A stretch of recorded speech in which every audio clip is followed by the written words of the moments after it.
കോതമംഗലം KSRTCയുടെ വികസനത്തിനായി സൗജന്യമായി ലഭിച്ച സ്ഥലം അനാഥമായി കിടക്കുന്നു.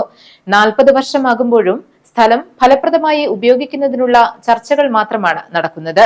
ബൈപ്പാസ് റോഡിന്റെ സാമീപ്യം കൂടി ആയതോടെ ഈ സ്ഥലത്ത് അനുയോജ്യമായ പദ്ധതികൾ നടപ്പാക്കണമെന്ന ആവശ്യമാണ് ഉയരുന്നത്.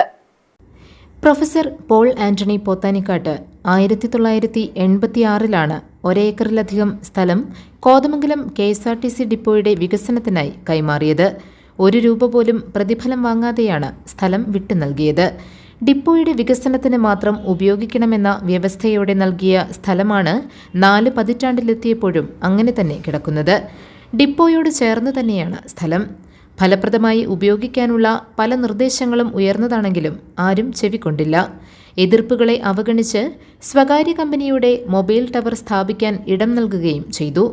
തങ്കളം കോഴിപ്പള്ളി ന്യൂ ബൈപ്പാസ് വന്നതോടെ ഇവിടം പൊന്നും വിലയുള്ള ഭൂമിയായി മാറിയിട്ടുണ്ട്. ബൈപ്പാസിന്റെ ഒരു വശത്താണ് സ്ഥലം സ്ഥിതി ചെയ്യുന്നത്. കോടികൾ മൂല്യമുള്ള സ്ഥലമാണ് ഇപ്പോഴിത്. വലിയ സാധ്യതകളാണ് ഇപ്പോൾ KSRTCക്ക് മുമ്പിലുള്ളത്. ടിക്കറ്റ് ഇതര വരുമാനം വർദ്ധിപ്പിക്കാൻ കഴിയുന്ന വിധത്തിൽ പദ്ധതികൾ നടപ്പാക്കുന്നതിനെക്കുറിച്ച് ആലോചനകൾ ആരംഭിച്ചിട്ടുണ്ട്. ഇന്ധനപ്പമ്പും വിശ്രമ കേന്ദ്രവും പാർക്കിംഗ് ഏരിയയും ഷോപ്പിംഗ് സ്റ്റാളുകളും എല്ലാം ഉൾപ്പെടുന്ന ഒരു പദ്ധതിയാണ് പരിഗണനയിലുള്ളത്. GTV news, Kothamangalam.